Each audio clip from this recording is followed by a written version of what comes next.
Hey, movie maniacs. My name is Sky, and I'm joined with my brother, Dusty. Dusty, I had the best lunch ever today. 2 double doubles from In-N-Out, both animal style and protein style. Best lunch ever. Two I double know you're double, jealous. dude. That's huge. I mean, it's like at least 1,200 calories right there. But you don't have the bread, so that's No really really bread good. and no fries, no soda. Oh man, dude, that's awesome. Good for you, man. Yep, loving it. So some Way people better ask, than the, go ahead. some people ask me like, "Where's your favorite place to eat?" Honestly, I guess my taste buds aren't that refined. Like my palate, I know that palate's a special time in a boy's life when you kind of. But anyways, that was from Simpsons, a funny Mhm. joke. But so my palate isn't very refined. So I like orange chicken at Panda Express. I like In-N-Out. I like just regular stuff because hey, it's cheap because I'm pretty frugal, but I like the taste of it. Yep, as we talked about in last week's episode with your safety razor, right? Yeah, we sure did. Hey, Yep. did you know that we are big? Our show, our podcast, and our YouTube videos, we're big in Zimbabwe. Did you know that? Ooh, no, I didn't. Yeah, so everybody listening in Zimbabwe, I'm really, really glad you guys are here listening to us. We're like top 5 or something in entertainment, so it's pretty awesome. Awesome, dude. That's good to hear. That's good to know. One of these days when I visit Zimbabwe, they'll recognize this face, I guess. Yes, they will. I'll be spotted on the street. Awesome. Yep. So I'm looking here at the YouTube video. For those listening on the podcast, we also record these and put them up on YouTube, watchandlearnpodcast.com/YouTube. And your name is Sir Percival. Where'd you get that name from? So one, I remember watching the movie, and reviewed this movie. It was called Ready Player One, and inside that they had one of the characters, the main character, his handle or his nickname was Percival. And so Percival was one of King Arthur's knights and all that sort of stuff. And I was like, hey, with Kingsman, the movie we're doing, that's part of the the I guess lore is, and the storytelling is that they have their own handles or their own nicknames. And so I just like Percival. So I said, I would rather be Arthur, but Arthur was a bad guy in the movie. So I said, oh, I'll be Percival. Yeah, good choice. Good choice. I chose Sir Heophan because Heophan is Old English for sky. And interestingly enough, when I looked this up, Heophan is actually where we got the word heaven from as well. Very cool. Hey, then it's literally your name. So there we go. Yep. Nice. So what did you think about The Kingsman? Well, first off, this movie came out in 2014. When did you actually see it? Did you see it in theaters or did you catch it later on Redbox? It was something like Redbox or something. Yes, it was definitely after the fact. I want to say it was probably 2016 ish. Like you told me, hey, you got to go see Kingsman. I was like, really? Oh, okay, I'll go watch it. I told you about it. Okay, I must have been. I think that's what often happens, right? Between you and I, when you watch a movie that just blows you away, you definitely tell me about it. I do the exact same thing. So you're probably the first person I contacted via text. Dusty, have you seen The Kingsman yet? You've got to see it. Yes, and that's when I said, okay, I'll go check it out. And so that's when I watched it. But yeah, it was great storytelling, and it's just fun, especially when you have somebody that's the main guy. What's his character's name? Galahad or Galahad? Galahad. Yeah, he was. It's supposed to be like a tailor. He says he's a tailor in a suit and kind of dweeby in a sense. Like at the very beginning, kind of just. It doesn't seem like he would fight, but the bad guys in the bar, like they seem pretty rough and like they're hooligans and stuff. And so, but you just see something change. He's actually like he's hiding who he actually is, which is a ruthless, like not really ruthless, but like a no, he is. He's a ruthless killer. There you go. When necessary. When necessary. So that's why I said ruthless, maybe not so much, but he's absolutely somebody who you need to take full. What's the word? Like take him seriously. Like he could definitely take you out. And especially if you see that scene where he closes the door and locks the door, which we'll get into that in a minute because that reminded me of another movie, which we'll talk about. But the whole movie was really, really fun. The storytelling was really, really fun. What did you think? I absolutely love it. I mean, I'll tell you right now, I give this movie an A+. It's right up there. I've seen it so many times. I would recommend it to anybody who likes action movies, like James Bond spy movies. You like movies that just kind of surprise you, and you like visually like cool, fun, compelling movies to watch, and movies with like cool, fun soundtracks and stuff. Like if you're into Edgar Wright movies and you like his, Baby Doll and whatever movies with music and stuff, this hits so many different genres. I absolutely love it. Let's jump right into, because we'll talk about the movie, but I want to jump right into your favorite scene Oh, because there's only one scene that really just, oh, sorry, there's a bunch of scenes, but there's one scene that when I think of Kingsman that my brain goes to every single time. What is your favorite scene? but sex at the end. No, I'm kidding. I'm kidding. But yes, I know what you're talking about. That's my second favorite scene. My first favorite scene is the church battle. Amazing. It is absolutely amazing. I think with the whole storytelling, I give the movie, I give it an A. I don't give it an A plus. It's really good. Don't get me wrong. I really, really enjoy it. I could watch it again.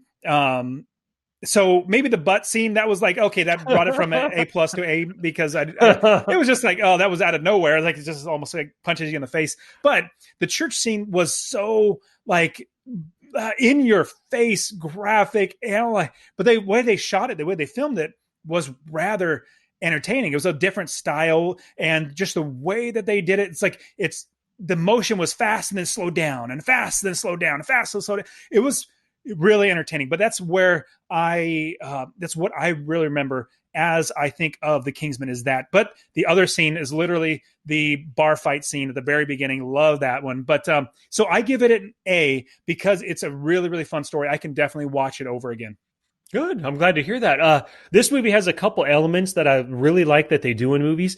The first is the beginning and the end coincide, right? We've talked about it before in movies, but this movie starts off, you're in Baghdad, but it starts off, on a tape deck playing, pulls out to be a boom box, and then the action starts, right? The end of the movie, it starts on a tape deck and it pulls out to be a boom box, but it ends up being a little tablet. But so I love it when movies start and finish basically the same way. Really love that. And this hit all of the same kind of movie tropes that you see in James Bond stuff, right? With awesome good guys who are totally capable and, up to the challenge, willing to take on a world-class henchman who has world domination prospects. They also have, not henchman, a villain, but then they also have a henchman who's has a physical deformity and an interesting way to kill people. I mean, this movie hits on so many different levels for me. Absolutely love it. And like you said, the story was great. The whole idea of using electronic devices to turn everybody crazy, to ratchet up their aggression levels, throw away their inhibitions so they kill each other, and then you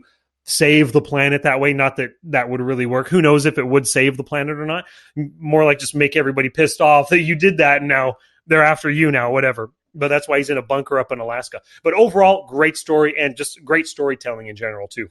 Yeah, yeah. I want to talk about the first, not the first fight scene, because we see kind of the explosion where Iggy's dad dies. We see that. But the first fight scene where we see Galahad fight, and he's in the bar and he's talking with Eggsy, and the bad guys come in and he gets up to leave, wants to finish his Guinness. But what other movie were you reminded of when he closed the door and locked it? What other movie did that remind you of?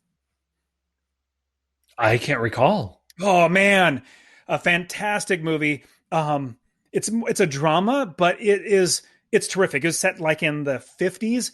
It's called A Bronx Tale. And in A Bronx Tale, you have I can't believe I forgot his name. Robert De Niro?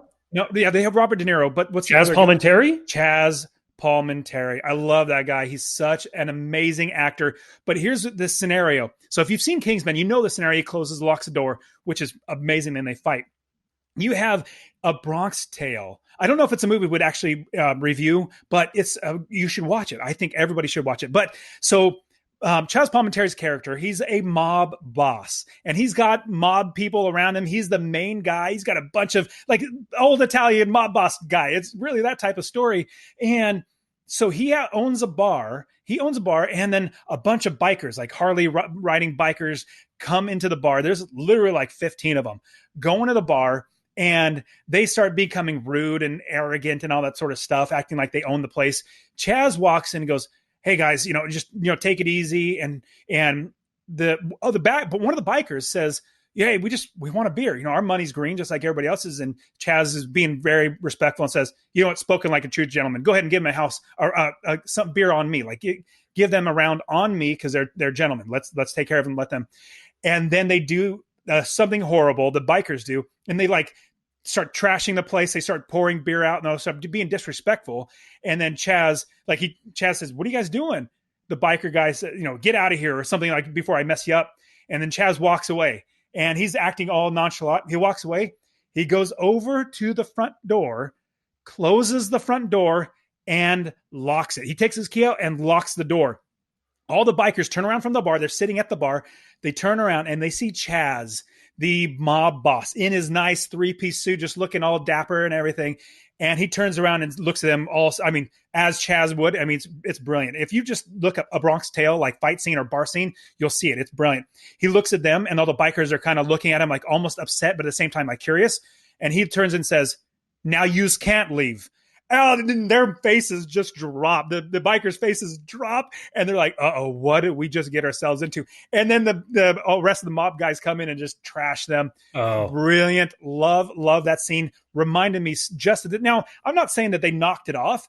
It's just fun. It's fun. Just because somebody else did it before doesn't mean you can't do it again. But I loved that scene. I love this scene because with the people that think they're in charge, they're absolutely not. What are your thoughts?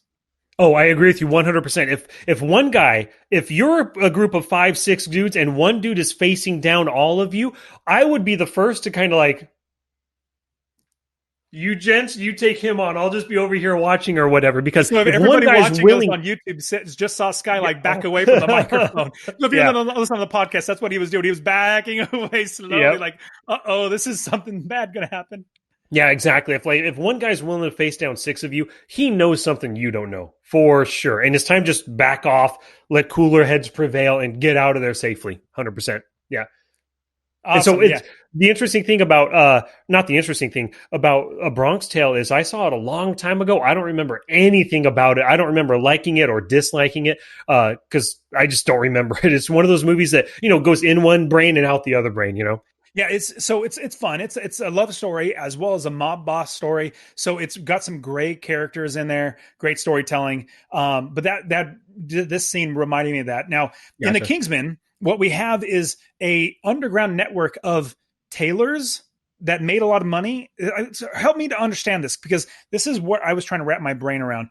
The secret service or the secret guys here, they were tailors that made a lot of money, and they got tired of politicians and stuff. And so they had plenty of money. So let's go ahead and create the society and all that stuff. Is that how it plays out? Is that what they are?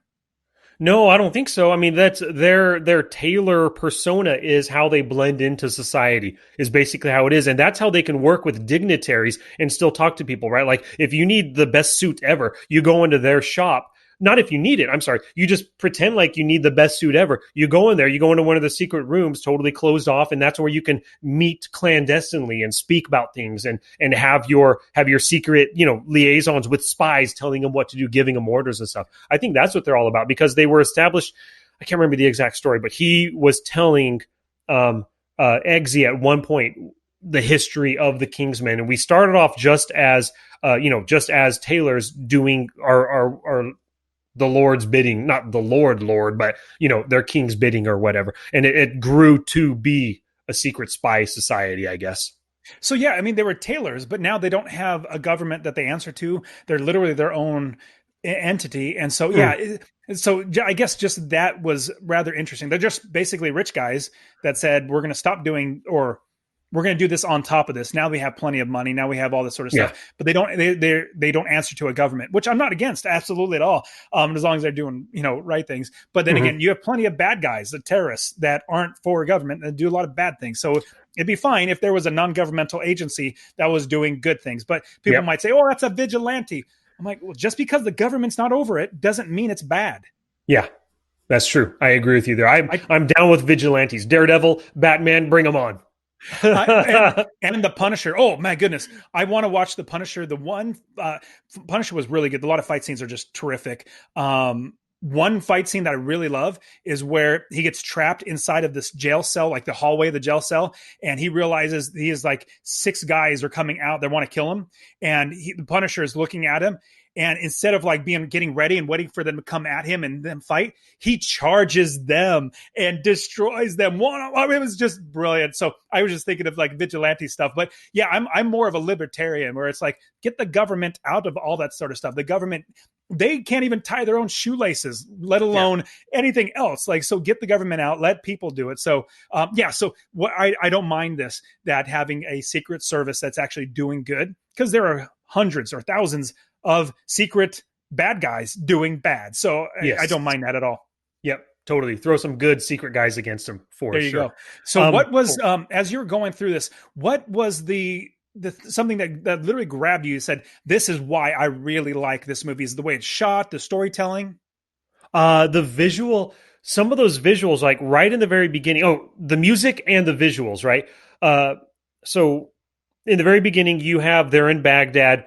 They're blowing up that building, and then debris is falling out, and then bam, it turns into the name of the production company or whatever, just that kind of element, along with that initial song at the beginning, just got me hooked. Like, this is visually what I want out of a movie. It's not your same old stale James Bond kind of a spy movie, right? This is turning things on its head, doing things their own way. The director of Matthew Vaughn was, he created his own style with this movie. And I love it when movies do that, when they kind of, they don't follow the norms of most movies, and they do things their own way. I guess that's one big reason why I like Edgar Wright movies as well, So it's the sounds, it's the visuals, but then also the fighting. It just totally surprised me. I think this movie John Wicked before John Wick came along to do John Wick, right? A lot of close combat stuff, shooting guys in the head really close, knives, and just so many awesome fight choices.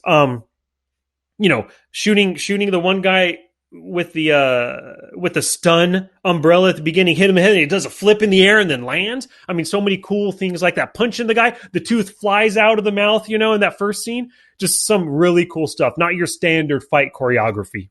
When you think about fighting for your life, you need to think about everything at your disposal. So one person that I would recommend people check out is a gentleman by the name of Tim Kennedy. Tim Kennedy, you can find him on, I think, Tim Kennedy MMA. He's an MMA fighter. He was a Navy SEAL. This dude is a warrior. I mean, he's a bad A dude. I mean, he'll destroy you. And so if you go to Instagram, he'll be on Instagram. I think it's Tim Kennedy MMA. He's on Facebook. He's all over the place. But what is terrific is he literally teaches, like he tries to show how to do this sort of stuff, how to protect yourself. Like, if you're literally fighting for your life, if you have somebody on the ground, their eyeball is sticking right there, your finger is right there, stick it in his eye. Like, you would not think of that if if you and I were wrestling when we were kids, we'd never would have thought that, because that's like damage. But if you're fighting for your life, everything, like, you need to have everything at your disposal. If it's a pencil, if it's your finger, if their eye is exposed, because you're literally going to die. And so anyways, what I really love about Tim Kennedy is he was showing, like, it was like a 30-second clip, and he was showing somebody wrestling. Now, this is not MMA where it's like a sport. This is like if you're fighting for your life. And he was on top, he wrestled the dude and took him down. And he literally is on top of the guy, and he says, and watch this. And he took his hand and almost like wiped it over the guy's. So he's Tim's on top of the guy, wrestled him down, and he just rubbed his hand over the guy's eye. And he goes, okay, there your eye's gone. Okay, there your other eye's gone. And he's like, this is what I would literally be doing. I'm not thinking of fighting fair. In fact, I wanted the most unfair fight in my favor as possible, because we're fighting for our lives. And I'm not going to go out and try to kill you because I'm a bad guy. No, if a bad guy comes to me, I'm having as unfair advantage as possible. That's why I love in America, we have guns. We can protect ourselves. I have guns because I want to protect my family. If somebody breaks in my house, I don't want it to be a fair fight. It should be the worst odds against the person that comes into my house. That's why I have guns everywhere, that I can basically protect my family. So Tim Kennedy's fantastic. But when you got to think about when you're watching this type of movie, I love it that it's graphic, to show not necessarily graphic like gore, but it's graphic ways to kill people, basically utilizing and using everything at your disposal. Because when death is on the line, I mean, just like Princess Bride, never go up against a Sicilian when death is on the line. You want to make sure you have everything at your disposal and every single opportunity. Like, there's nothing off the table when you are fighting for your life. Yeah, for sure. 100%. I agree with you there. I love that. I actually took a note on Tim Kennedy. I'll look him up later. I don't know that that name rings a bell to me. But yeah, I agree with you 100%. Go, when your life is on the line, you've got to do what it takes. And that totally reminded me of, it was the craziest scene when they did it in The Walking Dead. You probably remember this. Rick and Carl and Daryl are captured by this biker gang, and it looks like Carl is about to get physically assaulted by this gang, and they're holding Rick. Rick can't do anything, so he bites into the dude's jugular. Blood spurts all over Rick, but the dude dies, and they save Carl. I mean, you got to do what you got to do when the time is right for that. Absolutely. Yeah, And to have that mentality, not just the mentality, because hopefully the mentality is going to eventually come or it's not. Like that's kind of in you, but to think to do that, like what can I use at my disposal and really rack your brain? If the only thing you do is bite, like don't just let it sit there and come. So yeah, yeah. that's why that fight scene in the church is so memorable for me is because of how like literally everything that is there that I can grab to use is at my disposal. Yeah. And everybody was using everything, not just Galahad with what he had, grabbing the axe, grabbing a knife, pulling it from one person's chest, sticking to somebody else's head, loving that stuff. But everybody else around him was using, whatever bats and poles and pieces of wood, whatever they could find. Absolutely love that scene. And just the whole idea, kind of like when we were watching 1917, it was one shot the entire time, one continuous shot. That fight, other than when they cut away from to show Eggsy reacting to it and show Merlin reacting to it and stuff, and Valentine in the room with Gazelle, but basically it was one entire fight following Harry or Galahad along the entire way. Absolutely love that style of filmmaking as well. In the story, I also appreciate how they had an eco-terrorist be the bad guy, as opposed to a businessman trying to make money. Like this is my making money. I appreciate it was a businessman who had money to become an eco-terrorist. Now, here's what's interesting. This is not so far from the truth. I'm going to be a little more political in what I'm going to say right now. I try not to be very political, but do you know recently, like last year in 2019, there was a bunch of wildfires all over Australia. Did you hear about that? Absolutely. Yeah, so literally like the entire continent was like on fire and animals were being destroyed, homes were being destroyed, people were dying because of these fires. Do you know how those fires got started? I don't know what their findings were. No. There were at least, the last time I heard, 19 arrests, if not more. These are eco-terrorists. They're saying climate change is so bad, we need to destroy the world. And so they started lighting fires all over Australia. These are evil people that are doing this. So they lit fires and forest fires and everywhere, all over the entire continent, destroying lives, destroying property, destroying animals, destroying the planet. And they're saying, I'm doing it to save the planet. Are you guys that stupid? Are you that just like out of it that you think this is helpful? Same thing with the bad guy in here. He's saying, well, eventually the world's going to it has a fever and it's eventually going to kill everybody. So I'm just going to preempt it and kill everybody now. Like, how stupid is that? Number one, You don't know if that's true. And number two, you're killing, like, oh, I'm not the one killing people. They're killing each other. No, you're causing them to kill each other. Yeah. So all that to say, eco-terrorism is horrible. And I do appreciate that they had an eco-terrorist actually be the bad guy in this movie. What are your thoughts? I didn't even think about it that way, but his plan makes absolutely no sense. Thanos' plan makes no sense whatsoever. The chick in that Godzilla movie we recently saw, her plan makes no sense whatsoever. She raised a daughter who's totally fine with killing billions of people. What's going on with these eco-terrorists, dude? I don't understand it. I don't get it at all. And I'm fine with them making eco-terrorist bad guys for sure. Yeah. On top of that, when I think of in the 1960s, there was actually global cooling. So if you look at like a Time magazine and type in global cooling, it was actually a thing. The eco-terrorists wanted to put ash, like burnt charcoal ash, all over the North Pole and the South Pole to warm up the world. I was like, are you kidding me? That's just dumb. They want to do that. But then in the 80s, it was global warming. And now climate's actually changing where it's getting colder. And so they can't keep saying global warming. So it just changes over and over again. They changed the wording to now it's climate change. Now, here's my opinion. It's a hoax because Climate always changes. It goes up and down. It goes up and down. Here's the biggest thing I'm going to say. Everybody who has said, okay, in 20 years, there's going to be mass starvation. People are going to die. Miami's going to be flooded. They said that literally 30 years ago. It's 30 years from now. They said, okay, in 1980, they said, okay, Miami's going to be flooded or California will be flooded. 20 years came and went. It's still here. We're still doing better than ever. And right now, there's literally somebody saying in 12 years, the world's going to explode. Basically, the world's going to be gone in 12 years. And I'm saying, okay, if that's true, I want you to then in 12 years admit that you are completely full of crap. Like you are absolutely wrong. And everything about climate change and climate hoaxes is absolutely wrong. Because here's the thing. The people who are touting this climate hoax, they're the ones profiting. They are the ones making money off of you. They're the ones flying in private jets. Oh, it's sad. So I'm going to get off of that because I want to get back to the movie. I really appreciated that they did this, but man, it's just interesting how the world keeps spinning. The world keeps turning. Nothing wrong has happened and nothing ever will happen like that ever again. Yeah, we are living in the best time ever. Who knows what can come in the future, you know? But as of right now, things are the best for human beings it's ever been. We've talked about it before. Less war than ever, less disease than ever. Although coronavirus, who knows what's going to happen there, you know? Well, we had that back, in 2004 with SARS virus. SARS, but yeah. Here's the thing. The coronavirus started many months ago. China was just keeping that under wraps. They were trying, don't tell anybody because they won't come here and give us money. And so it's been around for a while. And just now it's really started becoming almost an epidemic because they let it get this way. So, I mean, it'll come and go.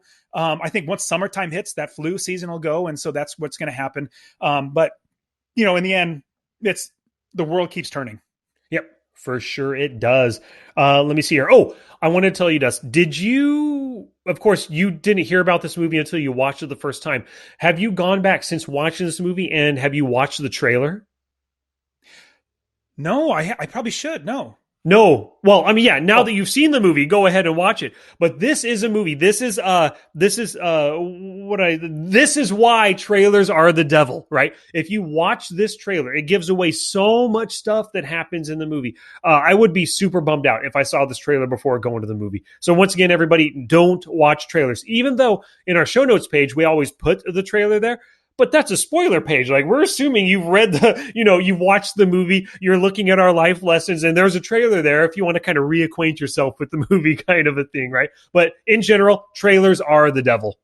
If there was one thing that I would say, take away from things that I learned from you, which was lots and lots of things, but one thing that I could easily remember is don't watch trailers.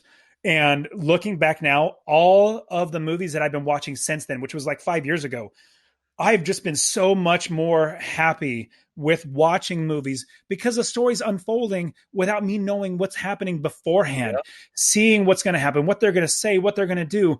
It is so much more pleasing to not watch trailers. So absolutely, everybody, do not watch trailers, especially the ones that you want to see. Don't watch those trailers. Yeah, for sure.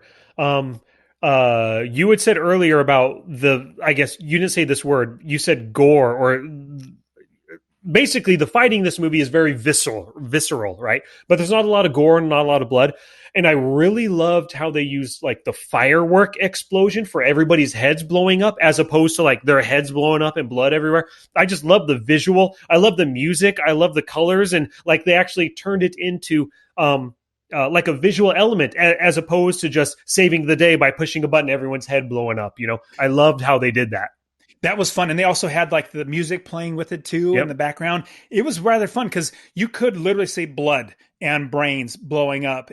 But you saw more of like I don't know, you said the colorful explosion and stuff. So that was much more fun than watching people's head literally blow up. That would just be like, I'll take the grab juice. Yeah. Like this movie, of course, obviously already got an R. They could have done that gory, bloody, head blowing up stuff. But it was so much more visually appealing and more fun doing it this way, as opposed to horror movie kind of a bloodbath thing. So I got a question for you. Mm-hmm. Could you, if everything played out just like you were Eggsy, could you have shot that dog? No. To answer your question, no. But I had the same kind of a related question to you. what is the final lesson? Like, what are they supposed to get out of you if you're able to shoot? I can't remember exactly how Merlin worded it, but said, this is your companion. You're going to train them. They're going to grow with you. Basically, this is a teammate on your team with all these other people, right? What is it supposed to teach them that you're able to pull the trigger on a dog? What do you It's think? supposed to show that you can do what Just you're take an told. order? Yeah, take an order. Yeah. Mm. Yeah. So, but you're right. Like, if you, I'm supposed to kill my teammate. Well, yeah, if they're bad, and you were telling you that you're bad, but at the same time, so I would be a good soldier, but at the same time, I don't know how good of a soldier I'd be. I question orders. Like, I question more like what people tell me to do. That's what I question. Like, you Mm-hmm. need to do this. I'm like, why? I don't like doing that. I don't want to do that. So that's where I'd be a good soldier, because I do what I'm told. But at the same time, there's some things I'm like, I'm not going to do that. Like, I'm okay to say no to things. Now, if I was in the military, I would definitely follow orders, because that's how I'm driven to be, like, respectful, as well as like follow orders. But at the same time, I'm like, well, that's just wrong. Like, I have my compass, which is here. Like, I read the Bible, and whatever the Bible says is what I try to do. And so if it goes against that, I can't do it. So I follow orders to a point to where the orders above it. So my orders, number one, is from God. Number two would be from, like, if I was in the military, then, so on and so forth. So if anyone goes against the orders that are given above it, I don't follow it. Does that make sense? It does make sense. Totally, Okay. totally. So if you're told to murder your teammate, supposedly your bosses have good intel, and there's a good reason for it. But of course, God tells you do not murder, right? Then you wouldn't pull the trigger on that. Correct. Mm-hmm. Yeah. Yep. I got you. Totally. I understand But that. yeah, I For get sure. what you're saying. Like, could you have killed that dog? Now, here's for me, if I were in the same scenario and I raised that dog, obviously you love the dog. I mean, it's just, dogs are fantastic. I Yeah. love dogs. I'm not a cat person, hate cats personally, love dogs, just like you. And so we love dogs, and it would be very, very hard for me. But the first thought is, dogs are dogs. And I probably could have pulled the trigger, knowing not that I was going to kill it, but more than likely everything that they've done to this point has been almost an illusion to get you, like that lady. You already knew that you didn't know that she didn't die after you pulled the trigger. Remember, the lady that drowned, that was a teammate. He told after the fact, like, you were supposed to pull a trigger because it was fake. But Eggsy already found out that they lied to him about his parachute. He was one without a parachute. It's like, okay, this might be another trick. Pull the trigger. So, that combined is like, I'm not the type of person that would spend $10,000 on my dog. If my dog's dying, okay, we'll put him to sleep. We can get another one. Dogs, it's sad, but that's just, dogs have a short life. So Mm-hmm. all that to say, I probably would have pulled the trigger if it were me. I see. Now that I'm thinking about it, if I were in the moment, it would be tough. But with a little bit of time, not that he gave Eggsy a lot of time to think about it, but you're right. With all the other things, nothing has really been. Everything's been pretty safe. They haven't forced you to kill anybody else at any time. There's got to be a good chance that there is a blank or just no bullet at all in that gun. You pull it, just goes click. You're right. There's a good chance that. So I probably would pull the trigger. I Yeah. feel really bad about it though. So you gave this movie an A+, correct? Yes. Okay, I give it an A. I really like the movie. I can definitely watch it again, especially some scenes are better than others. I really like Samuel L. I like his lisp as he's talking. Yep. I can't really copy it very much, but I liked his character. Now the sword feet or leg lady, that was a little off for me. Like, just it was gimmicky. We're like the top hat guy in one of the James Bond movies and stuff like Yeah. that. It's gimmicky, Uh-huh. but you're right. That's just how those movies are Mm-hmm. told. But It's a I fun did. element of those types of movies. Yeah. So I liked it. I like the storytelling. I like how Eggsy grew and changed and everything. And we know that the part 2 comes out, and we know that Galahad, instead of being dead, he's actually alive, which is really, really fun. But yeah, so I give it an A, a solid A. Cool. Good. So let me get to my first lesson here. At one point, Galahad says true nobility is being superior to your former self. So the lesson I took away from that, and it's something I've not always, but I strive to do, is to be 1% better every single day. Get better at something, do something that's worthwhile, that's going to grow you as a human being. There are a lot of people that are nostalgic. Would you say that you're nostalgic? Totally. You are? Yeah. Mm-hmm. Okay.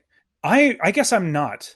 Well, I guess you're probably not in the sense that I'm thinking. Like, you don't think back to, oh man, high school, those days were great. I wish I could go back and do high school all Oh over again, and no, like no. living in I the don't past. live in Like, the past, got no. it. But Yeah, that's what I was more meaning. okay, gotcha. No, I don't live in the past at all. But last week, we were talking about Bill Murray movies, and you said you really did not like the one where he went to Japan with Scarlett Johansson.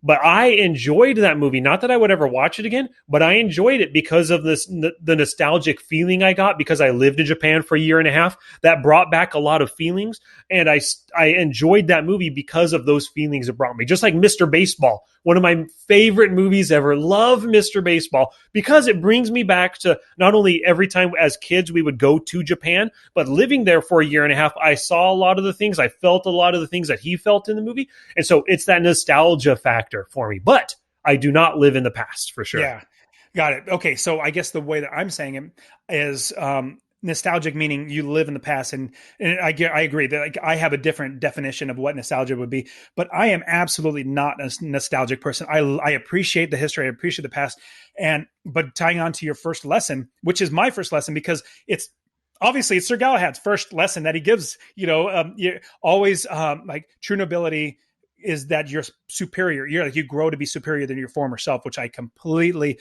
agree. And so I never really look back in the past and say, oh, that was better back then, because I'm always forward thinking. I'm always driving forward, like in my business, in my life, and raising my kids. I'm always looking forward. Now I appreciate the past. I can go back and appreciate all that sort of stuff, but no way do I absolutely live in the past ever at all. And so when I think about anything, like I like Olympic lifting, where it's the weightlifting and snatch and clean and jerk that you see in the Olympics. I really enjoy doing that. And the reason why I like doing that, number one, it's fun for me. Technically, you have to have a lot of technique. It just looks like you're lifting a lot of weight. You're just kind of like jerking it up there and like muscling it up. But it actually takes so much technique. There's so many, like if Sky and I, if you worked out with me and I showed you how to do proper technique for Olympic lifting, you're like, man, I can't believe it's that technical. There's so many little things that you can do that can make yourself better. And so from getting better at technique, but then also getting stronger. And so every time the reason why I like to go lift is because I'm stronger than I was yesterday or the day before that or the year before that. I even keep track. Like I have a little, it's not really a journal. It's basically my programming. Every single week and day, I have something else I do, but I keep track of it and I could see what I did a year ago or whatever. And I'm like, man, I'm getting better. So the same thing, just like Sir Galahad's thing is true nobility is becoming superior to your former self.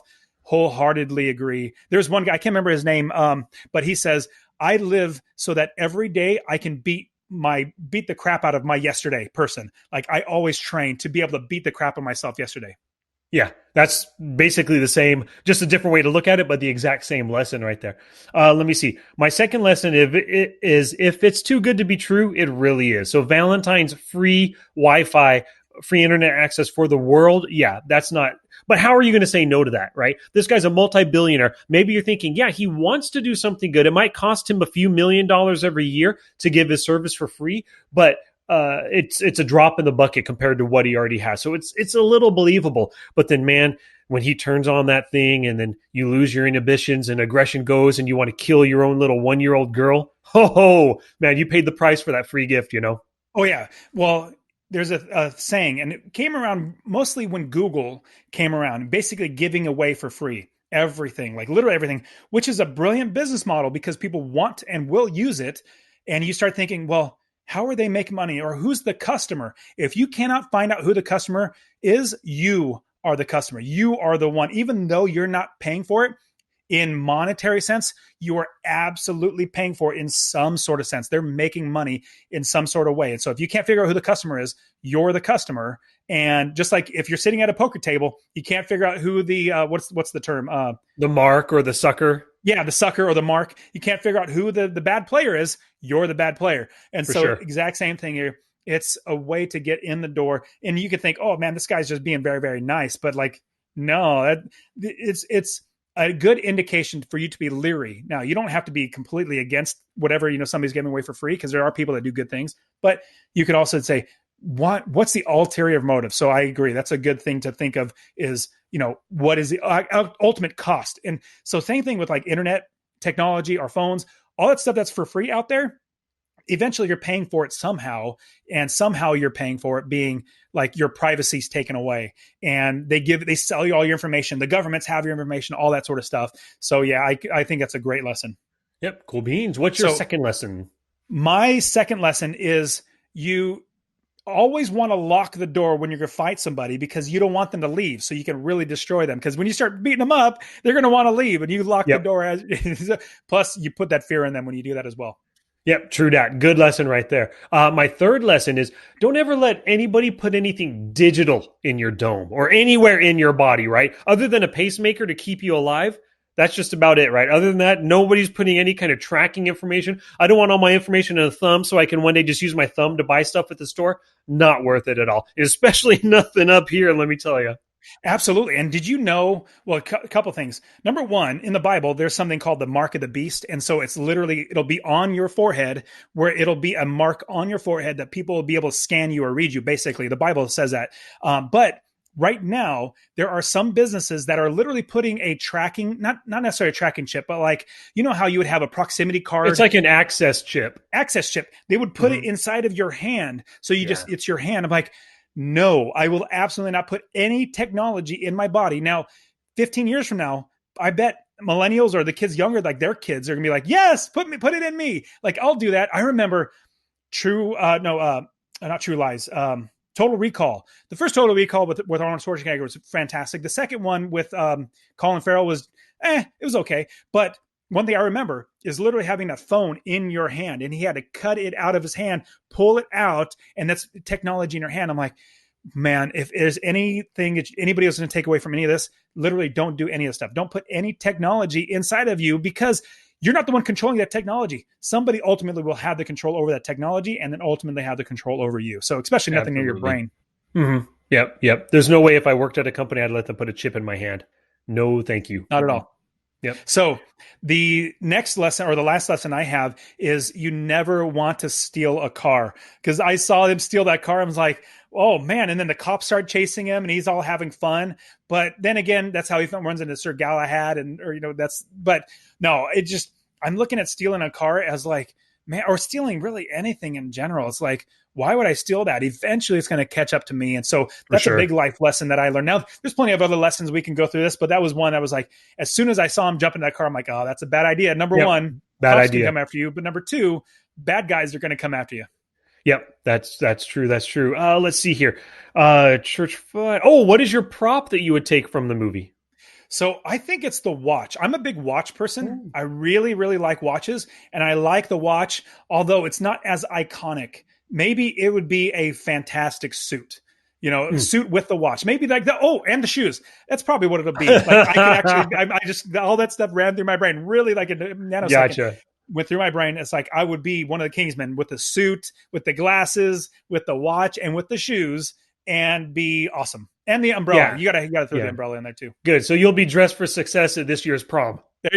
Exactly. Cool. My prop is just the simple Kingsman pendant that Eggsy had with the phone number on the back that he called. Nice and simple right there. There's lots of cool guns and stuff in the movie, and weapons, and even her gazelle's knife leg things. That would be cool. But really, I just wanted that little that pendant right there. Do you remember what the code word were? Brogues, I'm sorry. Oxford's not brogues. Yes, Oxford, not brogues. Yeah. Uh-huh. When you hear it, you're like, what did he say? It's a British accent. I don't really understand exactly what he said, but that's literally what he said. Yeah. So my Monday morning quarterback is, okay, everybody has the nano chip or that chip inside their phone. Everybody's going to have access to it. But you can't stop that. But what you can do is tell everybody, like literally blast it out everywhere and say, this is going to happen. You might think I'm crazy, but this is going to happen, where all of a sudden you're going to want to kill somebody. And it's because your phone. Everybody should, number one, get rid of those, because you're going to want to kill somebody. But number two, as soon as that happens, get the noise canceling headphones, put them on your head. Like that's the first thought. As soon as you hear something, you see some alert on your phone, put it on your head as fast as you can. That's what you need to do. So they should have literally alerted the entire world as quickly as I can, rather than I'm going to try to stop them. Gotcha. I was thinking just smaller scale. My Monday morning quarterback was when Roxy was calling Eggsy's mom to put her in the thing, throw away the key. She didn't mention get rid of your cell phone, get rid of all electronic things, turn everything off, right? maybe in her own apartment closed off with the walls and stuff, maybe it wouldn't affect her. Or other people's phones wouldn't affect her. So I was thinking small, you were thinking big scale. You were thinking big picture, Dust. Good job. Thanks, dude. Nice. So any last things you want to mention before we end this puppy? No, now is there another version coming out or another episode? There's like a prequel coming out later this year. Kingsman, I think. Yeah. Mm-hmm. Yeah. Cool. So I'm looking forward to that for sure. We'll definitely see that and probably discuss it on the podcast. So awesome. Oh, one last thing. Projectile vomiting. Another movie with projectile vomiting. This time Samuel L. Jackson at the end gets stabbed through with her knife, sees it, and barfs out like that. Well, you know why he barfs, right? Because he can't stand the sight of blood. He throws up when he sees it. Exactly. Yeah. I thought that was brilliant. So, Dust, this movie was my choice this week. What are we learning from next week? A fantastic movie. And I find that a lot of movies I enjoy are funny and they're enjoyable because they entertain you. I'm not a big fan of like horror movies just because it doesn't entertain me. It doesn't make me happy. It makes me like, ugh.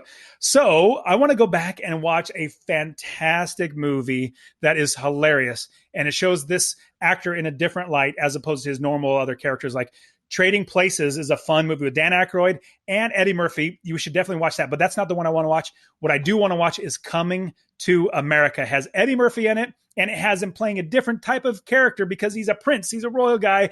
Brilliant, funny movie. What about you? What do you think? I'm down with that. It's been so long since I ate at McDowell's. I'm ready for another burger from there, dude. Well, for sure. I like it. Awesome. Well, thinking of McDowell's, we have in Kingsman. We just reviewed this episode. They eat McDonald's as opposed to anything else. I'm like, oh, dude. I know you're trying to show that you don't have or you have money and you're trying to be this, that, and the other. I don't eat McDonald's. I don't care. I'll starve. Like I just don't because it literally hurts my stomach. I personally do, but. Thinking of McDowell's, so much better than McDonald's. So let's go ahead and watch. Let's go and watch Coming to America. What did they have? They don't have the golden arches. They have the golden arcs. Arc. Yeah, so funny. Oh my God. Yeah, I'm looking forward to it. Good choice, Dust, Coming to America. Awesome. Alrighty, everybody. Thank you so much for listening. If you're watching on YouTube, thanks for those eyeballs. Now, if you have some different life lessons that you took away, maybe different Monday morning quarterback, different prop that you want, we want to hear your thoughts. So go to the show notes page, watchandlearnpodcast.com/pod92 and leave a comment at the bottom. Alrighty, once again, my name is Sky. And I'm Dusty. And we will return next week with Coming to America.